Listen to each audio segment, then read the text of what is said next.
Hey, creative. Are you ready to discuss profits, the money, the ways to make it happen? The Profitable Creative Podcast is for you, the creative, how you define it.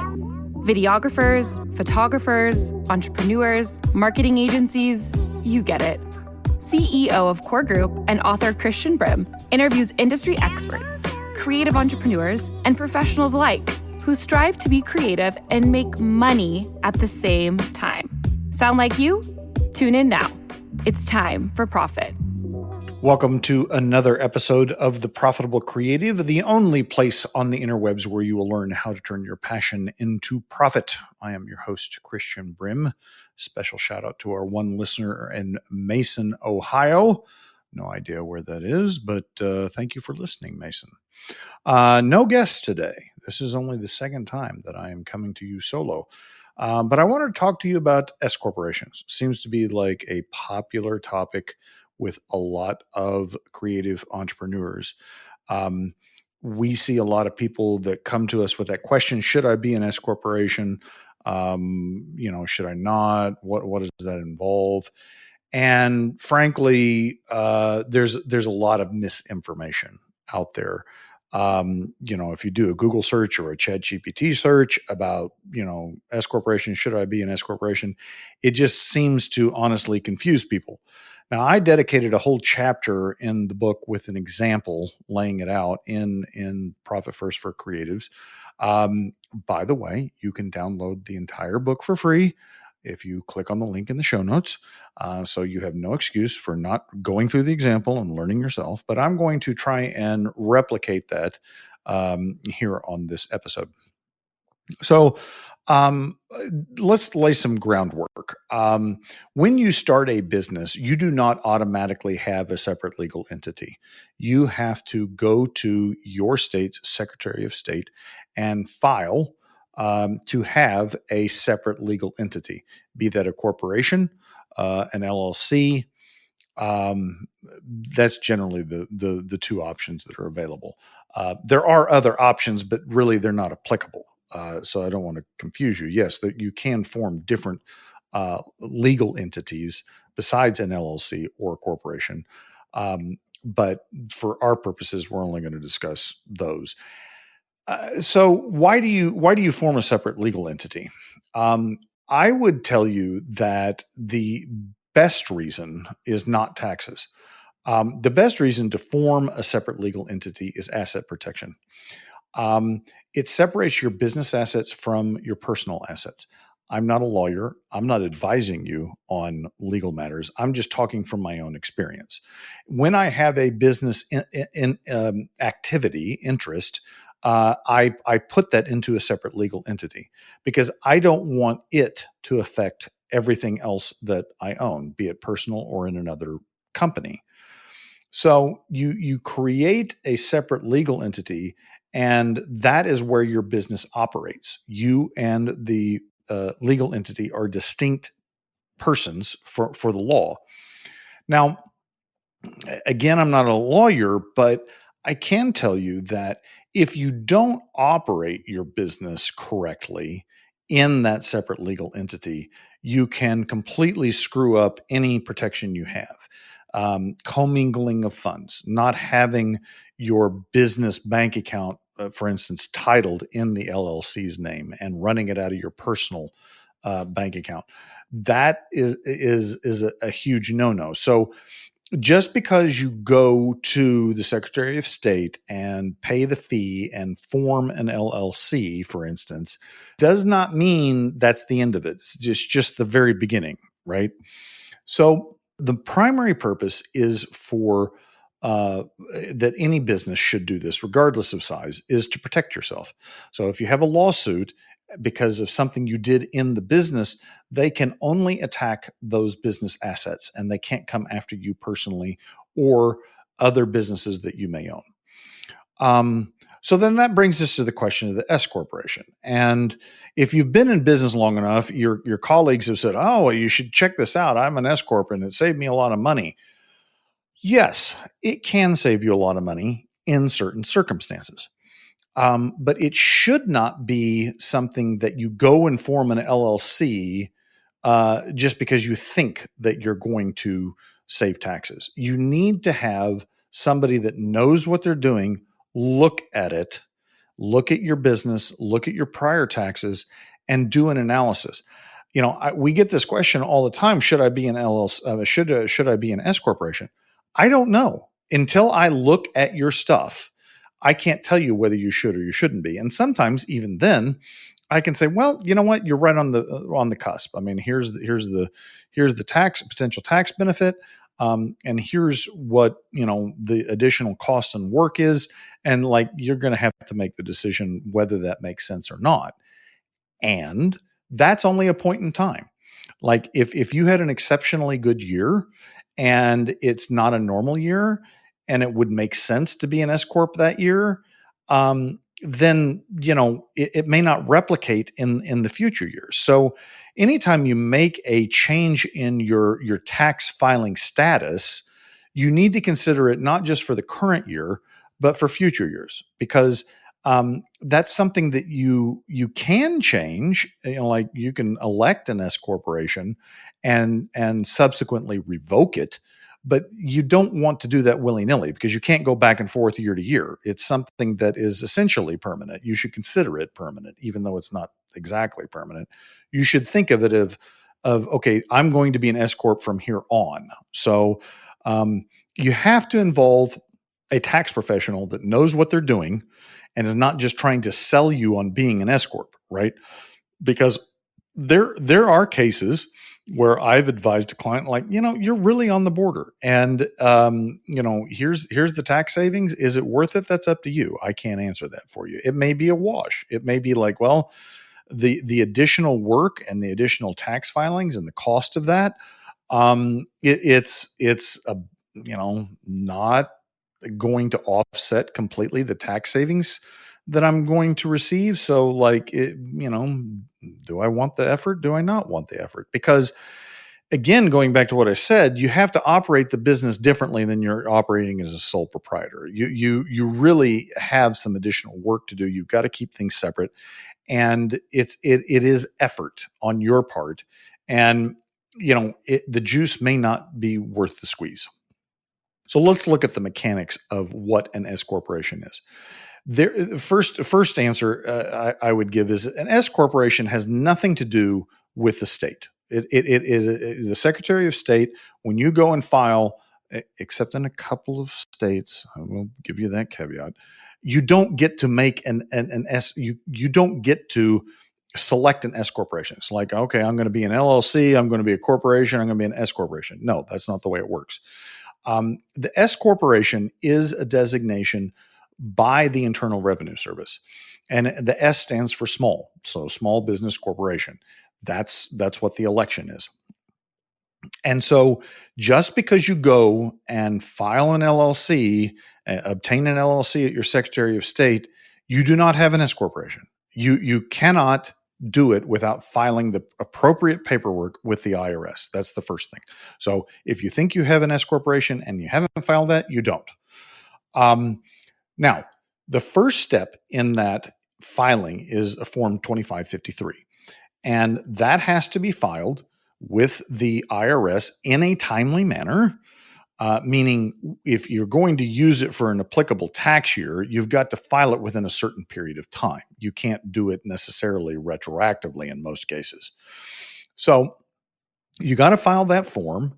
It's got to be signed by all the shareholders. So if there's just you, it's just you.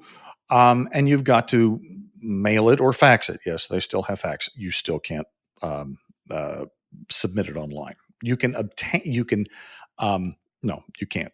You can file your SS4 to obtain your EIN, your employer identification number, online, but you cannot file the Form 2553 online. So let me go back a second. Let's walk through it from the inception. I'll just tell you what you have to do. So if you go to the Secretary of State, form an LLC, then you have to go to the IRS website and obtain a federal identification number, an EIN. That is with Form SS4. That can be done online. And part of the filing of that SS4, completing it, is telling the IRS how you're going to be taxed. Now, that's where people get screwed up a lot, because they go and they obtain their EIN and they don't know how they're going to be taxed: partnership, sole proprietor, S corp, whatever. And so they make the wrong selection. And that's actually a bad idea, because what you're doing when you're filling out that form is the IRS puts in their computer, okay, this is how they're going to be taxed. These are the tax forms that I expect, and this is when I expect them. So if you, for instance, go and do obtain an EIN and fill out SS4 and you put partnership, they're going to be expecting a Form 1065 every March 15th. And if you don't file it, they're going to send you a letter and say, why didn't you file it? And then potentially they're going to say, well, you didn't file it. Here's the penalty for not filing it, and start trying to collect it. So you can fill out the SS4 yourself. I don't recommend it. But if you're comfortable with that, and that, like, I want to be taxed as an S corporation, you can make that election on your SS4 and file it and obtain a number. You'll receive a PDF letter online instantaneously. Keep it. Absolutely keep it. You're going to need it. Your bank will want it. You'll want it in case the IRS loses their other paperwork. So keep that letter that they give you with your EIN. It should be like permanent records, lockbox, safe deposit box, whatever you do. Okay, so then you get to Form 2553. You have to file that, again, timely. All the shareholders have to sign it. It has to be done manually, meaning fax or mail. And then you'll get back a letter after some time from the IRS saying, we accepted or rejected your application to be an S corporation. Assuming that they accept it, which they generally do, because there's the only reason, well, the majority of the reasons that we see that it's rejected is because it wasn't timely filed. Okay. But assuming you get back that letter that says, yeah, we've accepted your S corp election, also put that in your permanent file, because we have seen where they have approved the S corp election, and then when they didn't change their little system in the back, and then when you file the return, they say, well, we didn't show that you filed the Form 2553. You can't file this tax return 1120S. So when you get that letter, hold on to it as well. Okay, so now you've done that. Congratulations, you're an S corporation. All right, listen up, you pixel pushing, reel spinning, Canva killing creatives. If your business looks bomb on IG, but your back end's a dumpster fire, it's time for a glow up for your bottom line. October 23rd and 24th, OKC, the Fordson. It's called the Creative Revolution, and yeah, it's that serious. We're talking 4 killer keynotes, real deal strategy sessions, networking without the fake small talk. Oh, and drinks, obviously. Early Birds Live. Seats are hot. If you're not there, you're staying stuck. CreativeRevolution.live. This ain't a vibe. It's a movement. Show up. Okay, so now you've done that. Congratulations, you're an S corporation. Now what? The first thing that is uber critical is something you should be doing anyway as a business, is keeping your business records straight and separate, as in no personal.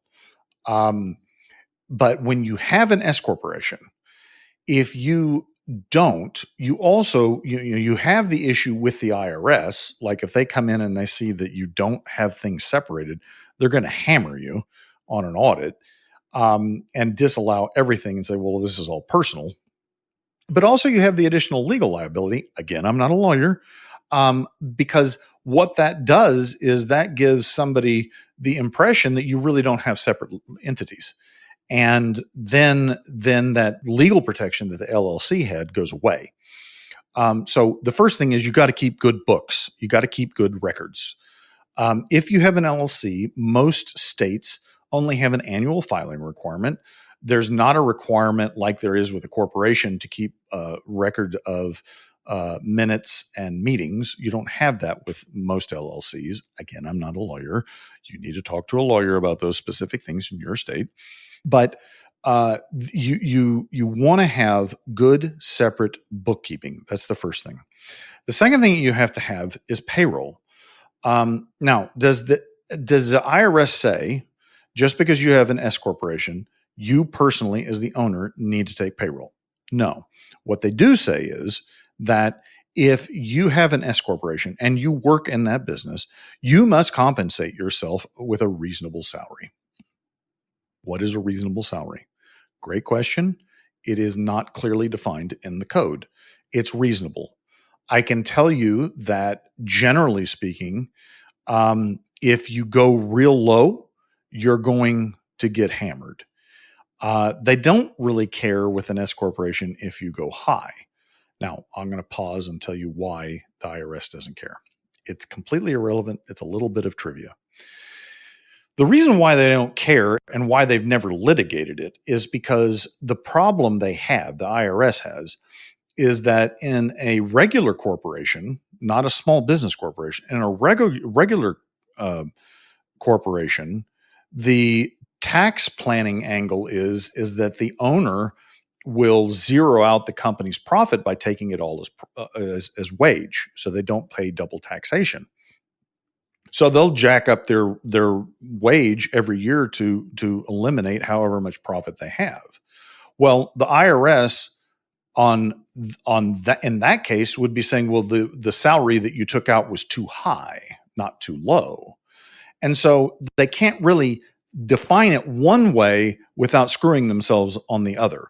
So they don't litigate it. They don't, generally speaking, they just don't litigate it and say, well, this is absolutely the lowest or this is absolutely the highest, because they don't want to cause themselves trouble. Back to out of trivia, back to your situation. So you have to start taking a payroll. How do you do that? Well, you can go to Gusto or any one of those payroll providers to set it up and start drawing a salary. How much should it be? It should be reasonable. How much is reasonable? I can't answer that for you.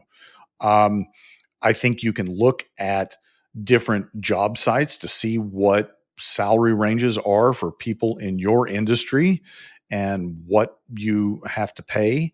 The problem as the owner is that you don't have one job, right? Your bookkeeper, your marketer, your, photographer, editor, all wrapped into one. So you can't just say, well, okay, I'd pay a bookkeeper $40,000 a year, and that's what I'm going to pay myself, because that doesn't necessarily reflect what you do in the business. So you have to take a reasonable salary, and you have to take it as a payroll. You have to have somebody pay to process that payroll, because once you start doing that, there are additional taxes and additional forms that have to be filed quarterly, annually, 940, 941. How frequently do you have to take the payroll? You could take payroll once a year. It doesn't. The IRS does not care, but you have to take a salary, and it has to be run through payroll like any other employee, and all of the applicable taxes and returns must be filed. Okay, so why would you even go through all of this headache? The example I have in the book lays out the numbers, and I'm not going to try and guess what I put in there, and I didn't read it before I started this podcast, so I'm just going to give you simple numbers.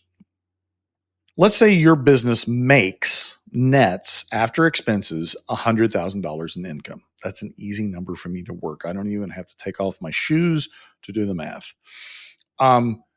And you're a sole proprietor, okay? You're filing as a sole proprietor. Even if you have an LLC, doesn't mean you made the S corp election.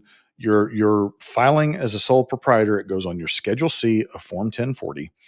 You're going to pay what is called self-employment tax on that $100,000. That self-employment tax is essentially 15%. It's not exactly. I'm not going to go into why. It's 15% for our purposes, which means that your business has generated a tax liability of $15,000 being taxed as a sole proprietor. That's not income taxes. Income taxes are on top of that. So you got a $15,000 hickey right off the bat. Why do they have self-employment tax? Well, self-employment tax is supposed to mirror the tax that you would pay as an employee if you were working for somebody else. They call that FICA. You pay half, the employer pays half. As a sole proprietor, you get the benefit of paying all of it. So it's 15%. Now, how does an S corporation fix that? So that same $100,000 business taxed as a sole proprietor, let's move that into an S corporation. The S corporation does not pay self-employment tax. It flows through to you as the shareholder, as the owner, which means that if you took no salary, that $100,000 would show up on your 1040 Schedule E as through a K1, and you would eliminate all of the self-employment tax. You would just owe income tax. Well, that sounds brilliant. Why wouldn't I do that? Because we go back to the payroll, the IRS says you have to take a reasonable salary. Okay. So the phrase I use is pigs get fat, hogs get slaughtered. If you if you have an S corporation and you're generating any profit and you do not take payroll, you will be audited eventually. I can tell you that, guarantee it. It's a red flag with the IRS. There's a separate line item on the Form 1120S that says officers' compensation. And if you have a zero amount on there, you're going to get audited. So don't do it. So what do? Well, you take a reasonable salary. And let's say in our case that $50,000 is a reasonable salary.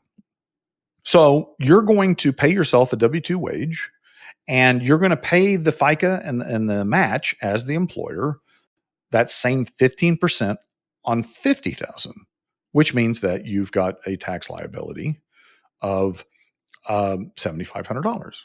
Okay. The other $50,000 that you didn't take as salary, regardless of whether you take it out of the business or not, is going to flow through to you and be taxable on your 1040. Okay. But it doesn't get subject to payroll taxes or self-employment tax. So essentially what you've done is you've taken that $15,000 tax bill from self-employment tax being taxed as a sole proprietor, and you've cut it in half, $7,500. And that's in perpetuity. As long as you make money, again, variables of the business, profitability of the business may change. You may have to change your salary. But what I'm saying is that's a permanent change in your tax structure. You no longer are going to pay self-employment tax on all of your profit in your business. And that is significant. And it's a big number for a lot of people. And that's why people go through the hassle of forming an S corporation and doing all of those things, because it's worth it. So to recap, you can do all of this yourself. There's absolutely nothing that is that has to be done that needs to require a professional. I will tell you that I've seen none. I can tell you this, zero. I have seen zero people that come to us that already have an S corporation that are doing all the things right. Or they think they have an S corporation. They either didn't file it, they didn't file it timely, they're not taking payroll, they're not taking enough payroll, they're not filing their payroll taxes right, they're not doing their bookkeeping right. That's zero, none. Nobody does it right. And I'm not saying that to sell professional services. I'm just telling you the reality is it's complex enough. It's kind of like rewiring your house. You might be able to change the light switch or maybe the ceiling fan, but do you want to go into the breaker box? No. You'd obviously call a professional because you don't want to fry yourself. It's the same principle. It's complicated enough that you can do it, but you're going to hurt yourself. So don't. I don't care if you hire Core, but hire somebody, because if you try to do this yourself, you're going to do it wrong, and it's going to cause you additional taxes. You're not going to save the taxes that you could, and you're going to cost yourself a lot of time and stress. So that's the recap of the S Corporation. Love to hear your feedback. Drop your questions in the chat there and let me know. That's all I've got for today. Until next time, ta-ta for now.